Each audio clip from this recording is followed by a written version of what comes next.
the dusty streets of Trinidad. Colorado had never seemed so hostile to Martha Louise as the day Reverend Caldwell and 3 town council members walked through the schoolhouse door at 2:30 in the afternoon, their faces set with grim determination. It was September of 1882, and Martha had been teaching the children of Trinidad for nearly 3 years, pouring her heart into every lesson, every spelling bee, every arithmetic problem solved on the weathered slate boards. At 24 years old, she had dedicated herself completely to her students, believing that education was the path forward for these frontier children who would inherit a changing world. The little schoolhouse with its rough-hewn benches and pot-bellied stove had become her entire life, her purpose, her joy. "Miss Louise," Reverend Caldwell began, removing his black hat and clutching it between his pale, ink-stained fingers. "The council has made a decision regarding your position here." Martha set down the primer she had been using to help young Timothy Watson with his reading. Her students, ranging from 6 to 14 years old, fell silent, their bright eyes darting between their beloved teacher and the stern-faced men who had interrupted their afternoon lessons. "I do not understand," Martha said quietly, smoothing her simple gray dress with trembling hands. "Have I done something wrong? Are the parents unsatisfied with the children's progress?" "Quite the contrary," said Mr. Henderson, who owned the general store and sat on the town council. He had the decency to look uncomfortable. "Your teaching has been exemplary. The children have learned more in 3 years than we could have hoped." "Then what is the meaning of this interruption?" Reverend Caldwell cleared his throat. "Miss Louise, when you were hired, you were 21 years old. It was assumed, as is natural, that you would find a suitable husband and settle into family life. The position of schoolteacher for an unmarried woman was intended as a temporary situation until matrimony." Martha felt the blood drain from her face. "I see." "You are now 24 years old," another council member, Mr. Price, interjected. "It has become clear that you have no prospects for marriage. The council believes it sets an improper example for the young ladies of Trinidad to see a woman of your age remaining stubbornly unwed. It suggests a certain rebellious independence that we do not wish to encourage." "Rebellious independence," Martha repeated, her voice barely above a whisper. She could feel the eyes of her students upon her, could see little Emma Peterson's lip beginning to tremble. "I have been independent because I have devoted myself entirely to my work here. I have asked nothing of this town except the opportunity to teach its children." "Be that as it may," Reverend Caldwell said firmly, "the council has voted. We will allow you to finish out this week, but by Monday, we expect you to have vacated the teachers' quarters behind the schoolhouse. Mrs. Crawford's daughter will be arriving from Denver. She is recently married, and her husband has agreed to take work at the lumber mill. She will make a much more appropriate example for our young people." The Reverend and the council members left as abruptly as they had arrived, leaving Martha standing before her students with tears threatening to spill from her eyes. She would not cry in front of them. She would not show them that the world could be so arbitrarily cruel. "Miss Louise," Emma said, her small voice breaking the terrible silence, "you cannot leave us." Martha took a deep breath and forced a smile. "Let us continue our lessons. We still have the rest of this week together, and I intend to make every moment count." That evening, after the last student had departed, and the September sun was painting the mountains to the west in shades of orange and purple, Martha sat alone in the empty schoolhouse and finally allowed herself to weep. She had no family to return to. Her parents had died of fever when she was 18, and she had used the small inheritance they left to attend a teaching seminary in St. Louis. Trinidad had been her home, her refuge, her entire world for 3 years. She did not hear the schoolhouse door open, did not notice the massive figure that filled the doorway until a deep voice rumbled through the empty room. "Miss Louise," Martha started, quickly wiping her eyes and turning to see who had entered. The man standing in the doorway had to duck slightly to avoid hitting his head on the frame. He was enormous, well over 6 feet tall, with shoulders that seemed to span half the doorway. His dark hair fell past his shoulders, and a thick beard covered much of his tanned face. He wore buckskin clothing and carried the unmistakable air of someone more comfortable in the mountains than in town. "I apologize," Martha said quickly, standing and smoothing her dress. "The school day has ended. If you have business here, you will need to return in the morning." "My business is with you, madam," the man said, stepping inside. Despite his massive size and wild appearance, his movements were careful, almost gentle, as though he was aware of how intimidating he might seem. "My name is Rand Emerson. Folks call me Rand. I live up in the mountains, but I come to town for supplies every few weeks." "Mr. Emerson," Martha acknowledged, confused about why a mountain man would seek her out. "How may I help you?" "Heard what happened today," Rand said bluntly. His voice was rough, as though he did not use it often, but there was a surprising softness to his tone. "Heard the council dismissed you for being unmarried. That is about the most ridiculous thing I have ever encountered, and I once saw a man try to rope a grizzly bear." Despite her misery, Martha felt a small smile tug at her lips. "It is the way of things, Mr. Emerson. Unmarried women are viewed with suspicion. I should have anticipated this." "Should not have to anticipate stupidity," Rand countered. He moved further into the room, and Martha noticed how the fading light from the windows caught the muscles of his arms, visible even beneath his buckskin shirt. "My nephew, Jacob. He is 9 years old. Been living with me since his parents died 2 years ago. Before you came to Trinidad, the boy could barely write his own name. Now he reads books, actual books, writes letters to me when I am out checking my trap lines, even though I am only gone a day or two. You did that." Martha felt warmth bloom in her chest.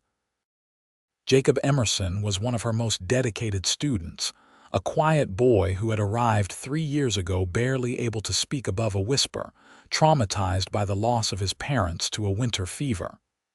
"Jacob is a remarkable student. He works very hard." "Because you made him believe he could," Rand said. "You made all these children believe they could be more than what they were born to. That is not something this town should throw away because of some backwards notion about unmarried women." "I appreciate your sentiments, Mr. Emerson, but the decision has been made. I must accept it and move forward. What if you were not unmarried?" The question hung in the air between them. Martha stared at the mountain man, certain she had misheard him. "I beg your pardon." Rand took a deep breath, his broad chest expanding. "What if you had a husband by Monday? Then they could not dismiss you. You would be exactly what they claim to want, a married woman setting a proper example." "Mr. Emerson, I hardly think I will find a husband in 4 days. You could if I was the husband." Martha sat down hard on one of the student benches, her legs suddenly weak. "You are proposing marriage to me? We have never even spoken before today." "I know," Rand admitted, running a hand through his long hair in what appeared to be a nervous gesture. "This is not how these things are supposed to happen, but I have watched you with the children when I come to town. I have seen how Jacob lights up when he talks about his lessons. I know you are kind and patient and smart as a whip. And I know you deserve better than to be cast out because of some foolish rule." "You do not know me," Martha protested, though her heart was beating faster. "I could be terrible in every way that matters." "Could you?" She met his eyes then, truly looked at him for the first time. They were dark, almost black in the fading light and filled with an earnestness that took her breath away. "No," she admitted softly. "I try very hard to be good." "Then we have that in common," Rand said. "I am not a fancy man, Miss Louise. I live in a cabin up in the mountains. I trap and hunt and trade furs. I do not have much education myself, which is why I know how precious it is. Jacob needs you. These children need you. And if marrying me means you can stay and keep teaching them, then I am willing to do that." "This is insane," Martha whispered. "Maybe," Rand agreed. "But sometimes the world is insane, and we have to be a little insane back to set things right." Martha looked around the schoolhouse, at the slates carefully stacked in the corner, at the readers lined up on the shelf she had built herself, at the alphabet she had painted on the wall above the chalkboard. She thought of Emma Peterson and Timothy Watson and young Jacob Emerson and all the other children who depended on her. "If we did this," she said slowly, "it would have to be a real marriage. The council would investigate otherwise. They would look for any reason to claim it was a fraud." "I understand. You would be bound to me, Mr. Emerson, legally and in the eyes of the church. You would give up your freedom for someone you barely know." Rand moved closer, settling his large frame carefully on one of the student benches across from her. The bench creaked under his weight. "I have been alone in those mountains for a long time, Miss Louise. Jacob is good company, but he is a boy. He needs more than I can give him. He needs a woman's influence, someone who can teach him not just reading and writing, but how to be a good man. Maybe I need that too." "I do not know how to be a wife," Martha confessed. "I have spent my entire adult life focused on teaching. I can conjugate Latin verbs and explain the causes of the Revolutionary War, but I know nothing about running a household or cooking for a family or any of the things a wife should know." "I can cook," Rand said simply. "Been doing it for years. And I am not looking for a servant, Miss Louise. I am looking for a partner, someone who can help Jacob, someone who belongs here teaching these children." Martha stood and walked to the window, looking out at the darkening street. Trinidad was quiet in the evening, just a few lamps beginning to glow in windows along the main road. She had built a life here from nothing, had created something meaningful and good. The thought of losing it, of being cast out into uncertainty, filled her with a terror she could barely name. But marrying a stranger, a mountain man she had never even spoken to before today, "Why?" she asked, turning back to face him. "Tell me the real reason. You said Jacob needs me, that the children need me. But what do you need, Mr. Emerson?" Rand was quiet for a long moment. When he finally spoke, his voice was low and honest. "I need to know that goodness can win sometimes. I have seen a lot of cruelty in this world, Miss Louise. I have watched good people suffer for no reason. And maybe I cannot fix most of it, but this one thing, this I can fix, if you will let me." Something in Martha's chest cracked open at those words. She had spent so long being strong, being independent, being everything she needed to be for her students. The idea that someone wanted to fight for her, to protect her place in this town, was almost overwhelming. "If we do this," she said carefully, "I need to know you are a good man, Mr. Emerson. Jacob clearly loves you, which speaks well of your character, but I need more than that. What do you need? Tell me about yourself. Not the practical details, but who you are, what you believe in." Rand leaned back against the wall, the bench groaning under his shifted weight. "I was born in Kentucky," he began. "Came west with my parents when I was 12.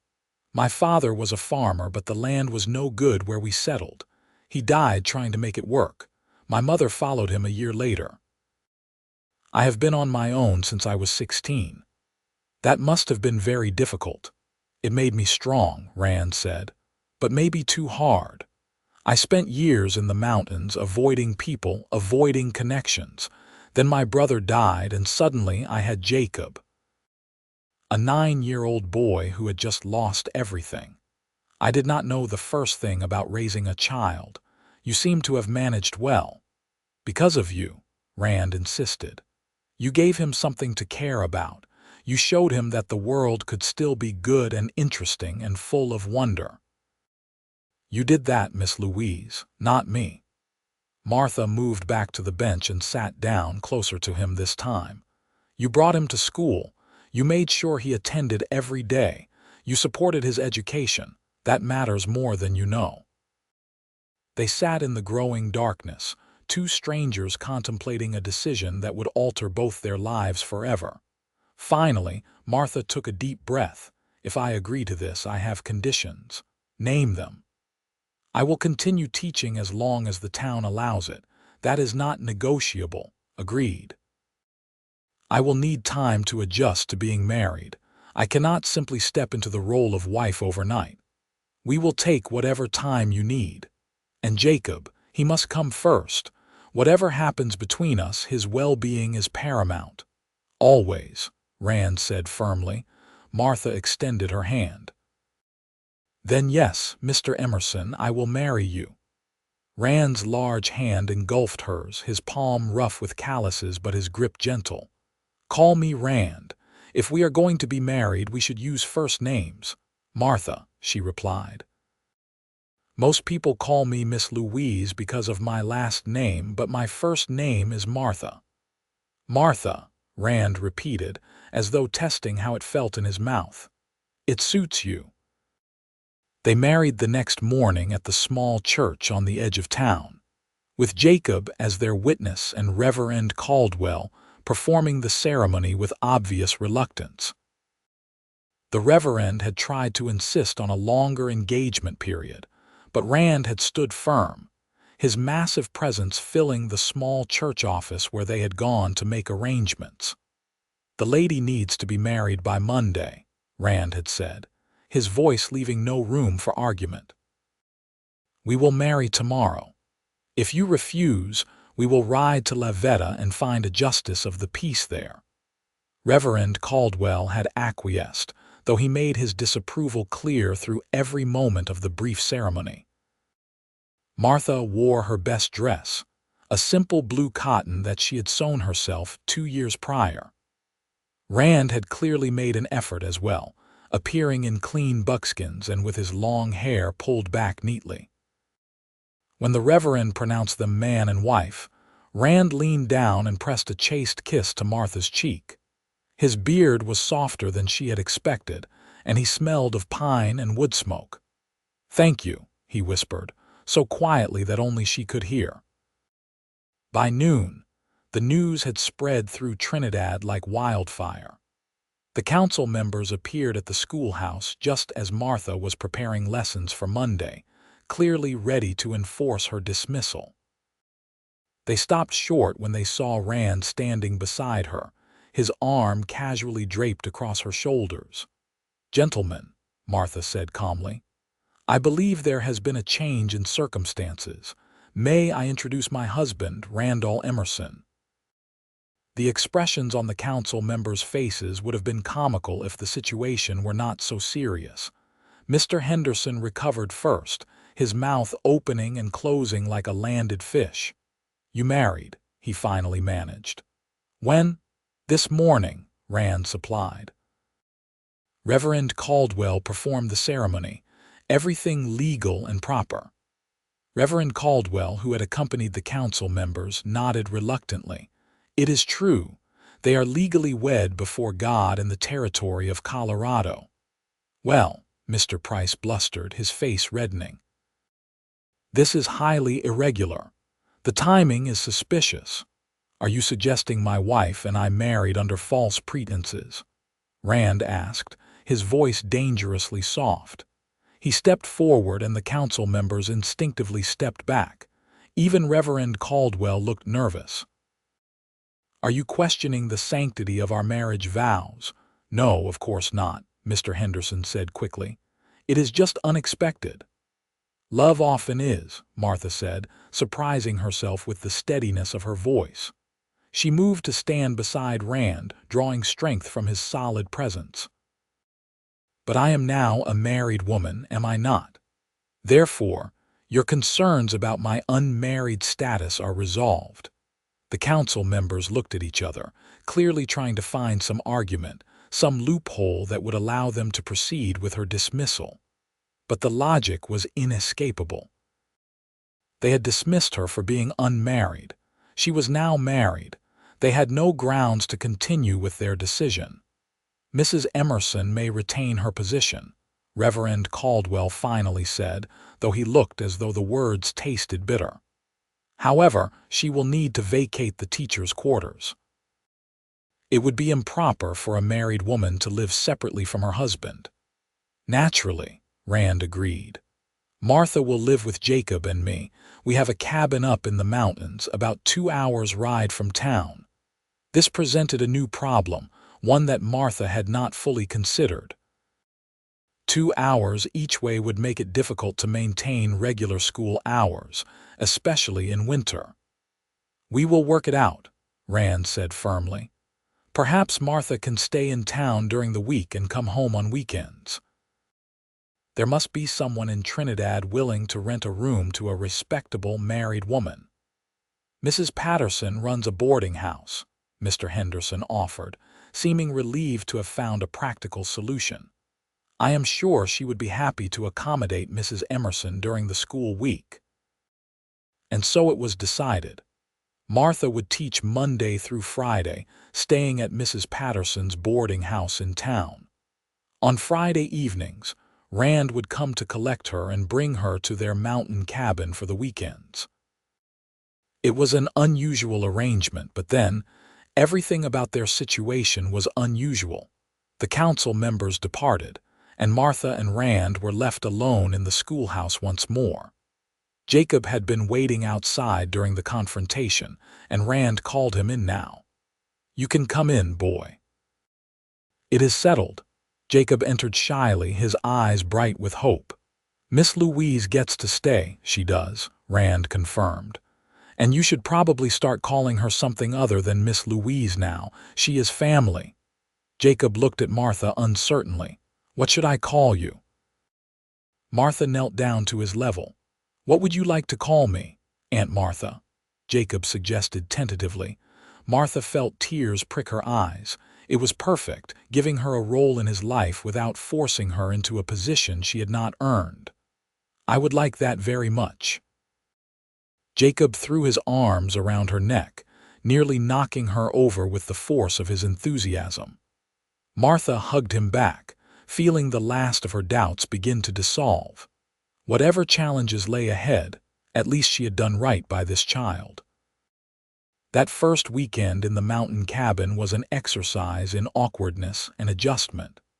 The cabin itself was larger than Martha had expected, a solid structure with 2 rooms and a loft where Jacob slept. Rand had clearly built it himself, and the craftsmanship was impressive. The logs were fitted together tightly, and the roof looked sturdy enough to withstand the fierce mountain winters. "I sleep there," Rand said, gesturing to a bed in the corner of the main room. "You can have the other room. I built it a few months back, thinking Jacob might want his own space eventually, but he likes the loft." Martha peered into the second room. It was small but comfortable, with a narrow bed, a chest of drawers, and a window that looked out over the pine-covered slopes. "This is perfect, thank you." They moved around each other carefully that first weekend, polite strangers navigating shared spaces. Rand cooked as he had promised, and Martha was surprised by how good the food was. Simple fare, mostly venison and beans and cornbread, but seasoned well and cooked with care. "My mother taught me," Rand explained when Martha complimented the meal. "She said a man who could not feed himself was not much of a man at all." Jacob chattered happily through meals, telling Martha about the surrounding mountains, about the deer he had seen that morning, about the fox den Rand had shown him last week. He was a different child outside the schoolhouse, more open and animated. It made Martha glad to see him so happy. At night, Martha lay in her small bed and listened to the sounds of the cabin settling, to the wind in the pines, to the occasional hoot of an owl. It was so different from the town, from the small teachers' quarters behind the schoolhouse where she had lived for 3 years. She wondered if she would ever feel at home here, if this strange marriage would ever become something real. The weeks passed, falling into a routine. Monday through Friday, Martha taught her students, pouring herself into lessons and watching the children thrive. She had moved into Mrs. Patterson's boarding house, a clean, respectable establishment run by a widow who asked no uncomfortable questions. The room was tiny, barely large enough for a bed and a washstand, but it was warm and dry. Every Friday evening, Rand would appear in Trinidad, his massive form sitting easily on his equally large horse. He always brought the pack mule as well, loaded with furs to trade and a list of supplies to purchase. He would conduct his business efficiently, then collect Martha and ride back to the cabin, Martha seated on a gentle mare he had acquired specifically for her use. The mountain cabin slowly became familiar. Martha learned to navigate the forest paths, to identify the calls of different birds, to appreciate the stunning beauty of the Colorado mountains in autumn. Jacob was her constant companion on these weekends, eager to show her every interesting rock and tree and animal track. Rand was more reserved, maintaining a careful distance. He was unfailingly polite, considerate of her needs, patient with her questions about mountain life.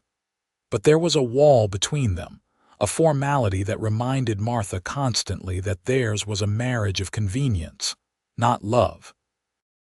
Until one November evening when everything changed. Martha had been with the Emersons for 2 months. The first snow had fallen, a light dusting that transformed the mountains into something magical. She stood outside the cabin, wrapped in a shawl Rand had given her, watching the last of the sunset paint the snow pink and gold.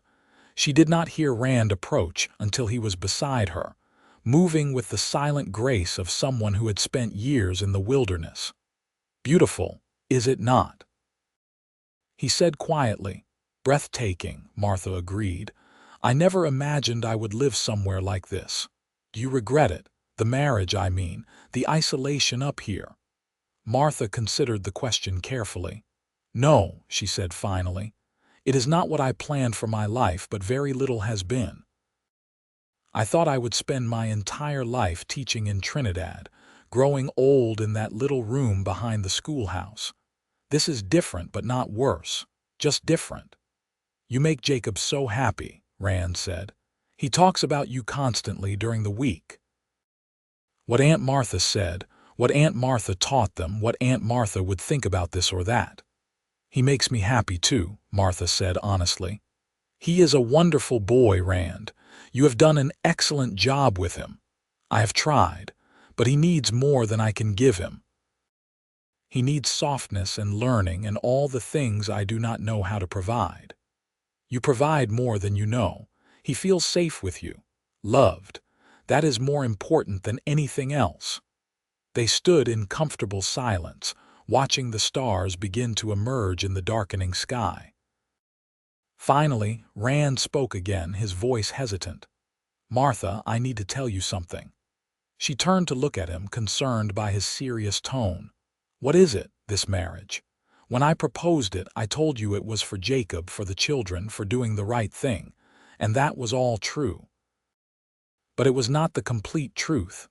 Martha's heart began to beat faster. "What do you mean?" Rand turned to face her fully, and in the fading light she could see something vulnerable in his expression. "I had noticed you before, long before the council dismissed you. Every time I came to town, I found myself looking for you, watching you with the children, admiring your strength and kindness and dedication. I told myself it was foolish, that a woman like you would never look twice at a mountain man like me." "Rand," Martha whispered. "When I heard what the council had done, I was angry. Furious, actually. And then I realized I had a chance to do something about it. To help you, yes, but also to bring you into my life in a way I had never thought possible. That was selfish of me.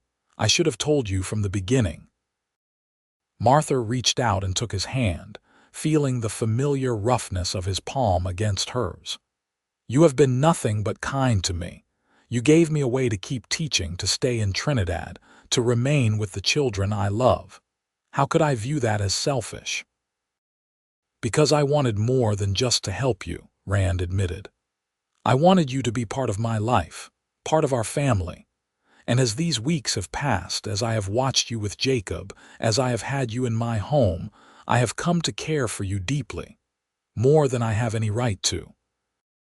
Martha felt tears spilling down her cheeks, but they were not tears of sadness. Why do you think you have no right? Because this was supposed to be an arrangement, a practical solution. I did not mean to develop feelings. I did not mean to want more than what we agreed to. Rand, Martha said, squeezing his hand. Look at me. He met her eyes and she saw fear there, fear of rejection, of having revealed too much. I care for you too, she said softly. These past 2 months have been the strangest of my life, but also some of the happiest. Coming here on weekends, being with you and Jacob, learning about this life you have built, it has become precious to me. You have become precious to me. Truly. Rand's voice was rough with emotion. Truly. I did not expect to fall in love with my husband when I agreed to marry you. But I think I am. Falling in love, I mean, if you will have patience with me while I learn how. Rand pulled her close, wrapping his massive arms around her. Martha pressed her face against his chest, feeling the steady beat of his heart through his shirt. They stood like that for a long time, holding each other under the emerging stars, the mountain wind cold against their faces but warmth growing between them. When Rand finally pulled back, he cupped her face gently in his large hands. May I kiss you? Properly this time, not like that quick peck at our wedding. Martha nodded, her heart racing. Rand lowered his head slowly, giving her every opportunity to pull away. When his lips met hers, it was gentle at first, almost tentative.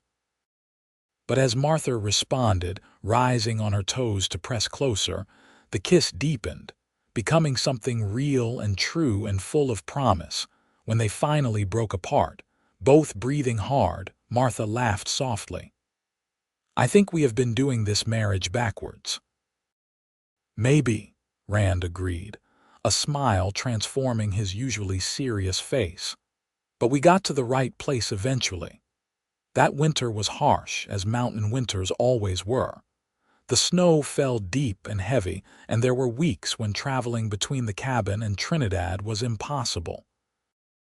The school board, after much debate, agreed to close the school during the worst of the winter months, resuming in early spring when the roads became passable again.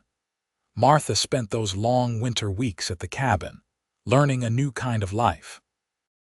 Rand taught her to snowshoe, to read animal tracks in the snow, to predict weather by watching the sky.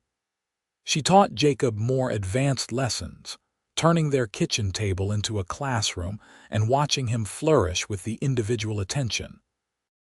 And slowly, carefully, Martha and Rand built something real between them. They talked for hours by the fire, sharing their histories, their dreams, their fears.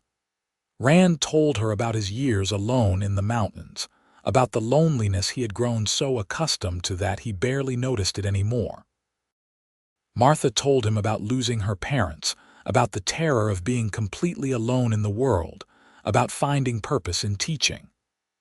I was so angry at the world, Martha confessed one evening as they sat together on the bearskin rug before the fireplace, Jacob already asleep in his loft. When my parents died, I felt abandoned, as though God had forgotten me. And now, Rand asked, his arm around her shoulders, her head resting against his chest. Now I think maybe I was being led somewhere, to Trinidad, to teaching to you. It sounds foolish when I say it aloud. "It does not sound foolish at all," Rand assured her. "I spent 10 years in these mountains convincing myself I did not need anyone, that I was better off alone. Then Jacob came, and I realized how wrong I had been. And then you came, and I realized I had only been half alive all that time." Martha tilted her head to look up at him. "Kiss me again." Rand smiled, that rare, beautiful smile that transformed his rugged face, and obliged. Their kisses had grown less tentative over the weeks, more confident as they learned each other's rhythms and preferences. Martha loved the contradiction of him. This powerful man who could snap a tree branch with his bare hands but touched her, as though she were made of spun glass. One night in late December, as the wind howled outside and the fire crackled in the hearth, Martha took Rand's hand and led him to her small room. Their coming together was tender and careful, Rand endlessly patient as he introduced Martha to the physical intimacies of marriage. She had been nervous, uncertain, but Rand's gentleness made it beautiful rather than frightening. Afterward, as they lay tangled together in the narrow bed, Rand pressed kisses to her hair and whispered, "I love you, Martha. I know I probably should have said it before, but I love you with everything I am." Martha turned in his arms, her eyes bright in the moonlight filtering through the window. "I love you too, Rand. So much it frightens me sometimes." "Why does it frighten you?" "Because I never thought I would have this. Love, partnership, family. I had resigned myself to being alone, to pouring all my love into my students. And now I have you and Jacob, and it feels almost too good to be real." "It is real," Rand assured her, pulling her closer. "We are real. This family is real. And I will spend every day of my life making sure you never doubt that." Spring came slowly to the mountains, the snow retreating inch by inch to reveal the brown earth beneath. By April, the roads were passable again, and Martha resumed her teaching schedule. But everything had changed. She was no longer a desperate woman accepting a marriage of convenience. She was a wife deeply in love with her husband, returning to work she loved while knowing she had a home and family waiting for her. The children welcomed her back with enthusiasm, and Martha threw herself into teaching with renewed energy. She implemented new lessons, started a lending library using books she ordered from Denver, organized spelling bees and recitation contests that brought the whole town together. The council members watched her warily at first, clearly waiting for some sign that her marriage was not genuine. But as the months passed, and Rand continued to appear every Friday without fail, as Jacob continued to thrive under Martha's influence, even the most skeptical had to admit that the arrangement seemed to be working. By summer, Trinidad had accepted Martha's new status.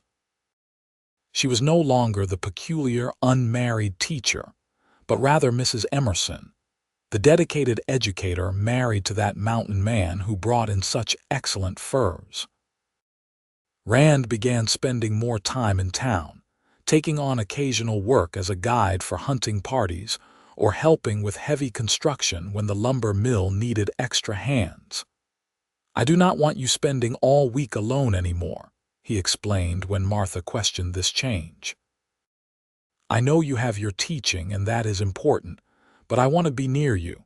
I want to sleep beside you every night, not just on weekends." They found a small house on the edge of town, nothing fancy but solid and comfortable.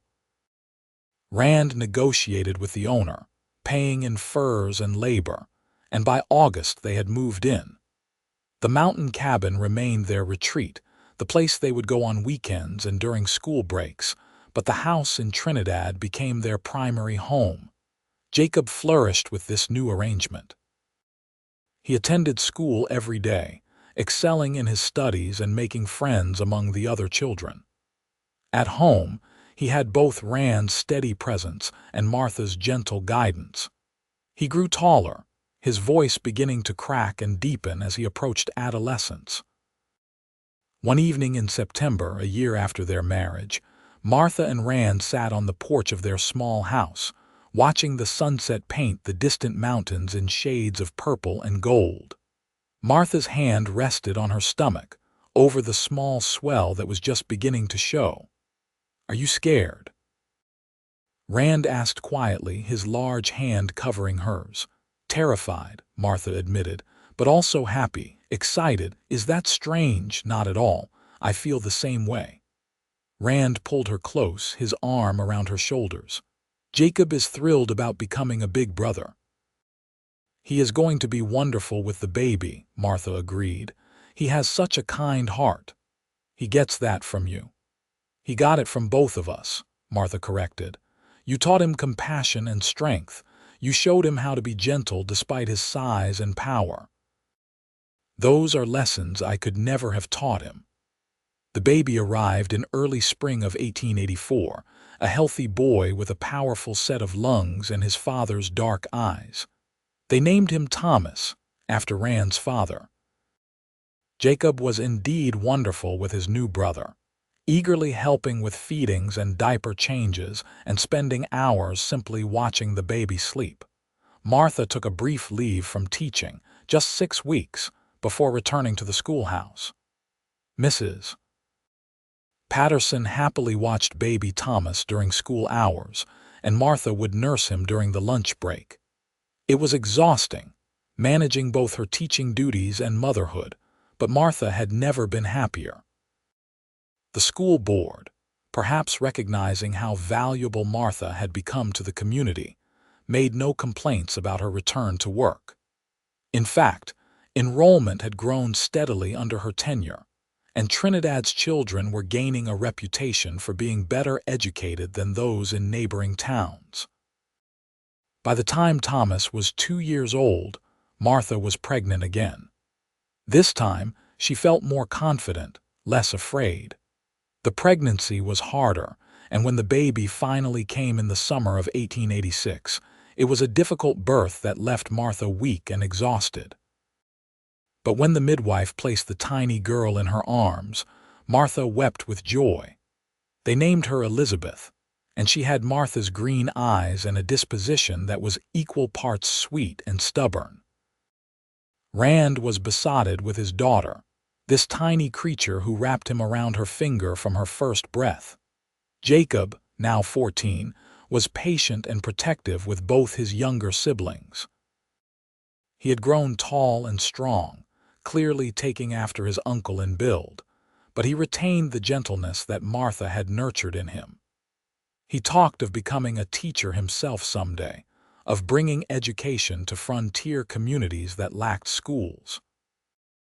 "You would be an excellent teacher," Martha told him one evening as they worked together on his latest essay. "You have the patience and the passion for learning." "I learned from the best," Jacob said simply. Martha's eyes filled with tears, as they seemed to do so easily these days. "I am so proud of you, Jacob, of the young man you have become." "I would not be this person without you," Jacob said seriously. "You saved me, Aunt Martha. When I came to live with Uncle Rand, I was so lost and scared. You gave me a reason to hope again." Martha pulled him into a hug, this boy who had become her son in all but name. "We saved each other, I think. You and your uncle both." The years continued to pass, marked by the rhythms of teaching and family life. Martha's reputation grew, and she began corresponding with other teachers across Colorado, sharing lesson plans and ideas.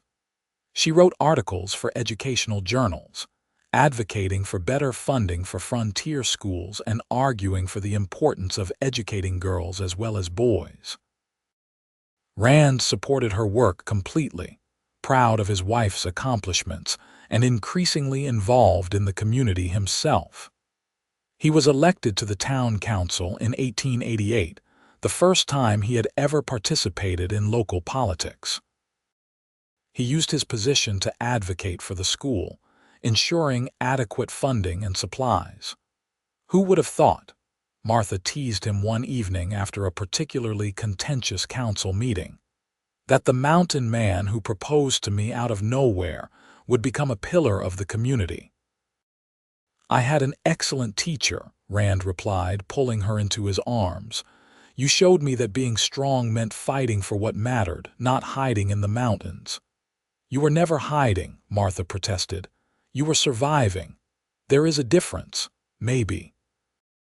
But you taught me to live, not just survive. You, Martha, are the best thing that ever happened to me." Martha kissed him, pouring all her love into the gesture. After 8 years of marriage, the passion between them had not diminished. If anything, it had grown deeper, richer, tempered by the challenges they had faced together and the life they had built. In 1890, Jacob left for the university in Denver, determined to pursue his dream of becoming a teacher.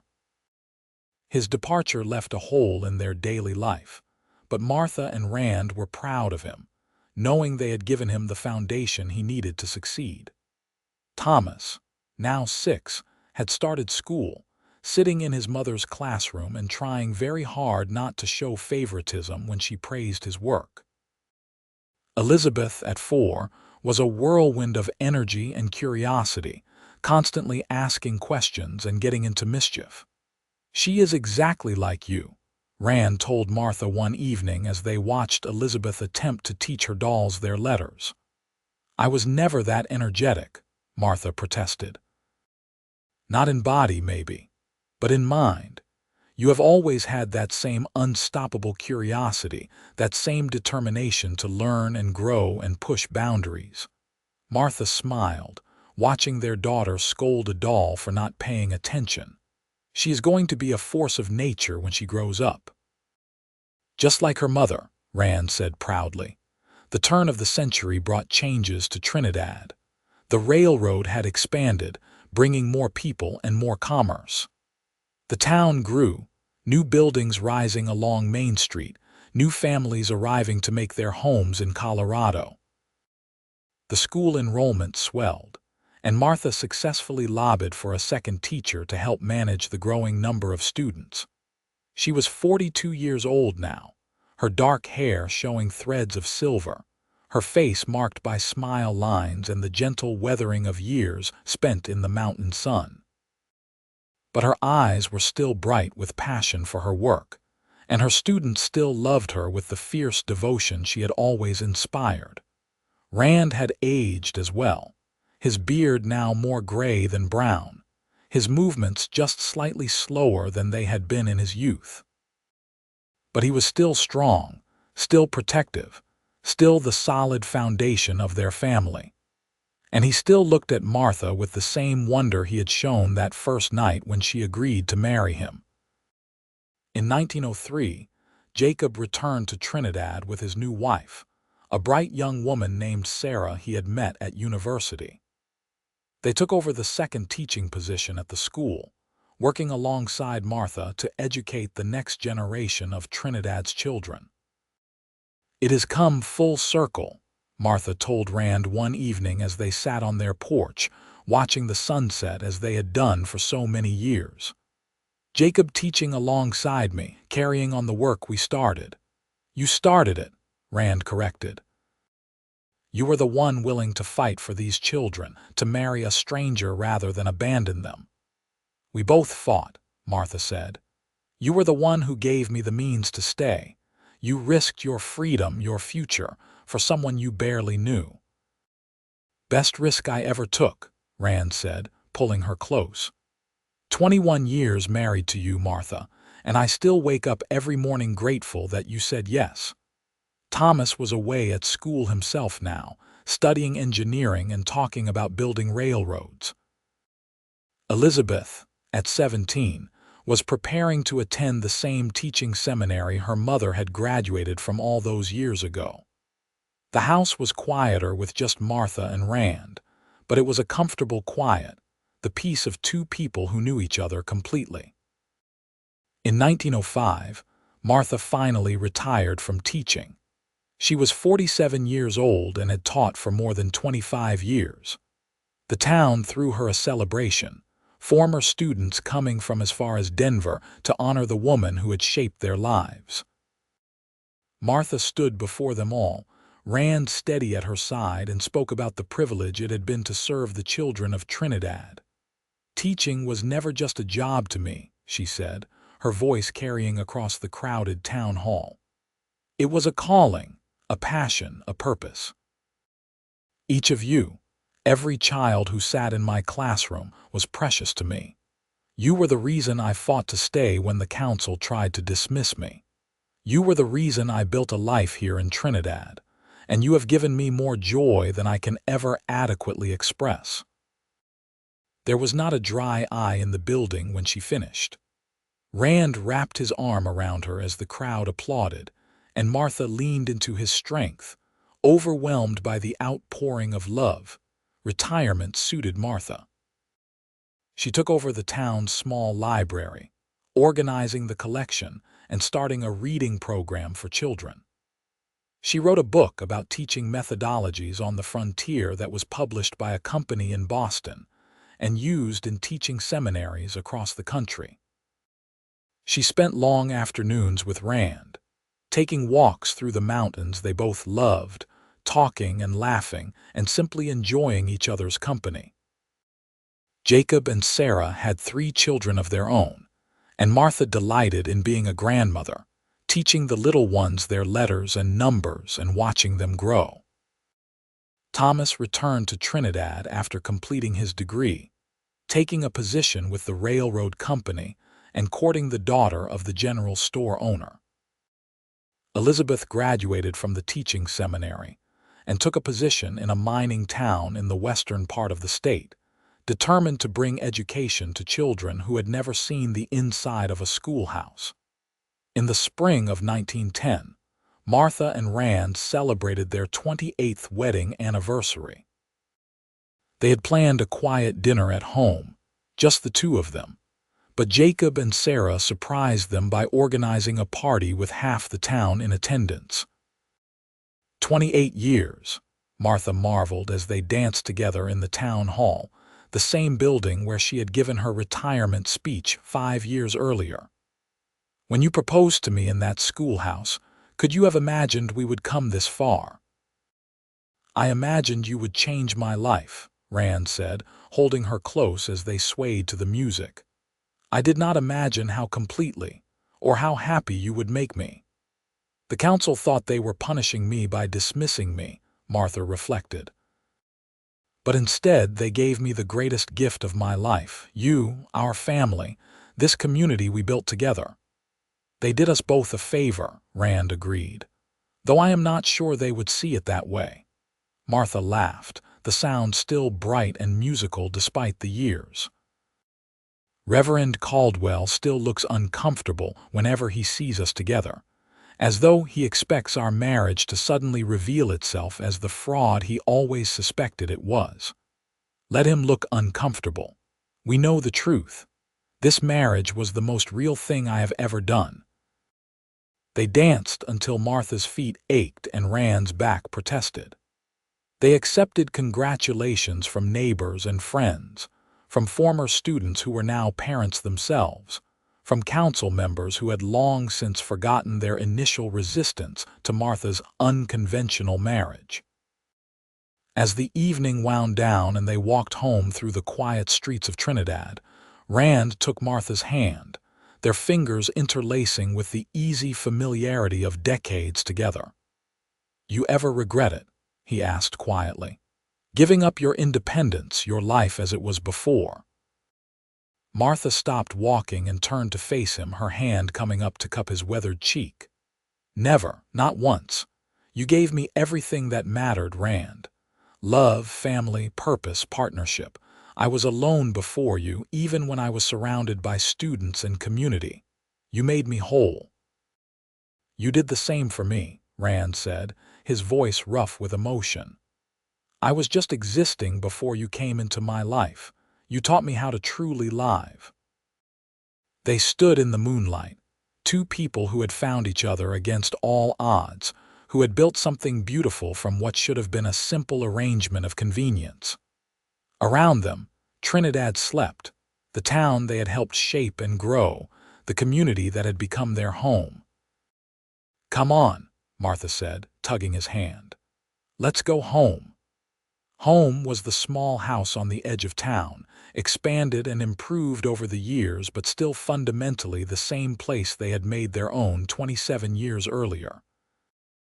They prepared for bed with the comfortable routine of long marriage, Rand banking the fire while Martha let down her graying hair. In bed, they held each other close, Martha's head on Rand's chest, his arms around her, their breathing falling into sync. "I love you," Martha whispered into the darkness. "I love you too," Rand replied, pressing a kiss to the top of her head. "Always have. Always will." The years continued to pass, bringing both joy and sorrow. Thomas married his sweetheart and gave them 2 grandchildren. Elizabeth met a fellow teacher and brought him to Trinidad to meet the family, the love between them so obvious it made Martha's heart swell. Jacob's children grew, the oldest expressing interest in becoming a doctor, the youngest showing a talent for art that surprised everyone. Rand's health began to fail in his late 60s, the hard life in the mountains taking its toll. But he faced each challenge with the same quiet strength he had always shown, never complaining, always grateful for another day with Martha. On a warm summer evening in 1918, 36 years after that fateful day when the council had tried to dismiss her, Martha sat beside Rand's bed, holding his hand as he slipped peacefully away. He was 73 years old, and he had lived a full, rich life. "Thank you," Martha whispered through her tears. "Thank you for saving me. Thank you for loving me. Thank you for every single day we had together." Rand's funeral was attended by the entire town and people from surrounding communities. He had been respected and loved, known for his integrity and his devotion to his family. Martha stood strong through the service, supported by Jacob and Thomas and Elizabeth, by her grandchildren and friends and former students. But at night, alone in the bed they had shared for so many years, she wept for the loss of her partner, her love, her best friend. The grief was profound, but Martha did not let it consume her. She had learned long ago that life was precious, that every moment mattered. She threw herself into her work with the library, into time with her grandchildren, into writing letters to her children, and maintaining the connections that Rand had valued so highly. On the first anniversary of Rand's death, Martha made the journey up to the mountain cabin they had loved so much. Jacob accompanied her, worried about her making the trip alone. The cabin was exactly as they had left it, preserved and maintained by Jacob, who came up several times a year to check on it. Martha stood in the doorway, memories flooding through her. The first awkward weekend she had spent here, trying to navigate marriage to a stranger. The winter they had spent snowed in, falling deeply in love. The children they had raised within these walls. The thousands of small moments that had built a life together. "He loved you so much," Jacob said quietly, standing beside her. "You saved him, Aunt Martha, just as much as you saved me." "We saved each other," Martha said, the same thing she had told Jacob all those years ago. "That is what love does. It transforms us, makes us better than we could have been alone."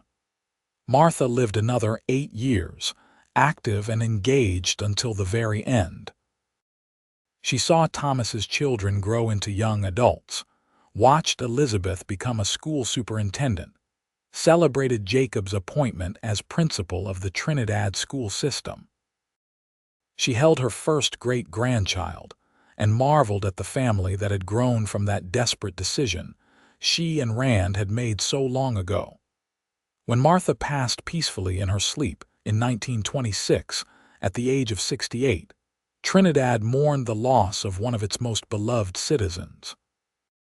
Her funeral was even larger than Rand's had been, attended by former students who were now grandparents themselves, by fellow educators from across the state, by town officials and ordinary citizens whose lives she had touched. They buried her beside Rand in the cemetery on the hill overlooking Trinidad, the mountains rising purple in the distance. On the shared headstone, Jacob had arranged for a simple inscription: Martha and Randall Emerson, teacher and mountain man, partners in life and love. Jacob stood at their graves long after the service ended, Sarah's hand in his, their children gathered around them. "They changed my life," he said quietly. "Uncle Rand gave me a home when I had nothing. Aunt Martha gave me hope and purpose. And together, they showed me what love could be, what family could mean." "They showed all of us," Sarah agreed. "This whole town is different because they fought for what mattered." As the sun set over the mountains, painting the sky in brilliant shades of orange and gold, Jacob smiled. He could almost hear Aunt Martha's voice, encouraging him to be strong, to fight for what was right, to love deeply and without reservation. He could almost feel Uncle Rand's steadying hand on his shoulder, that quiet strength that had always made him feel safe. They were gone, but their legacy lived on. In the school system Jacob now led, in the children and grandchildren who carried their values forward, in the very fabric of Trinidad itself, a town that had learned from their example that love could triumph over prejudice, that courage could transform circumstances, that two people willing to take a chance on each other could change the world. The story of the teacher dismissed for being unmarried, and the mountain man who proposed to save her job had become a local legend, told and retold with varying degrees of accuracy. But those who had known them, who had witnessed their love firsthand, knew the truth. It had not been a simple rescue or a marriage of convenience that evolved into affection. It had been two wounded souls finding each other at exactly the right moment. It had been courage and compassion, and a willingness to take a leap of faith. It had been the kind of love that grew deeper and stronger with each passing year, the kind that left ripples extending far beyond their own lives. In the decades that followed, the Emerson family continued to be a pillar of the Trinidad community. Teachers and doctors and engineers and artists, each carrying forward the values Martha and Rand had instilled. The mountain cabin became a family retreat, preserved carefully and visited regularly, a tangible connection to the couple who had started it all. The schoolhouse, where Martha had taught for so many years, was eventually replaced with a larger, more modern building. But a plaque near the entrance commemorated Martha Louise Emerson, who had dedicated her life to educating Trinidad's children and had fought to continue that work even when society tried to stop her. The story of Martha and Rand became more than just a local legend. It became a reminder that the most unexpected circumstances could lead to the most profound blessings. That courage came in many forms, including the willingness to marry a stranger to keep teaching children. That love did not always follow a traditional path, but when it was real and true, it could weather any storm. And on quiet summer evenings, when the sunset painted the mountains in shades of purple and gold, when the wind whispered through the pines around the old cabin, some people swore they could feel the presence of the teacher and the mountain man, still together, still in love, still watching over the town and the family they had built together. Their love story had started with an ending, with Martha facing dismissal and an uncertain future. But Rand's unexpected proposal had transformed that ending into a beginning, the start of a partnership that would span nearly 4 decades and touch countless lives. It was a love story that proved that sometimes the most desperate moments could lead to the most beautiful outcomes. That sometimes a marriage of convenience could become the truest love of all. That sometimes, when you took a chance on someone, when you opened your heart to possibility, you could find something more precious than you ever imagined. Martha had walked into that schoolhouse on a September afternoon in 1882, believing her world was ending. She had walked out as the wife of a mountain man she barely knew, terrified and uncertain, but willing to fight for what mattered. And in fighting to keep her position as a teacher, she had found something far more valuable, a love that would sustain her through all the years of her life, a partnership that would give her strength and joy and purpose beyond anything she had dreamed possible. Rand had proposed out of a mixture of motives, some noble and some selfish, wanting to help Martha but also wanting to bring her into his life. In marrying her, he had found not just a wife but a true partner, someone who saw him not as a rough mountain man but as a person of value and worth. Someone who loved him completely, without reservation, for all the years they had together.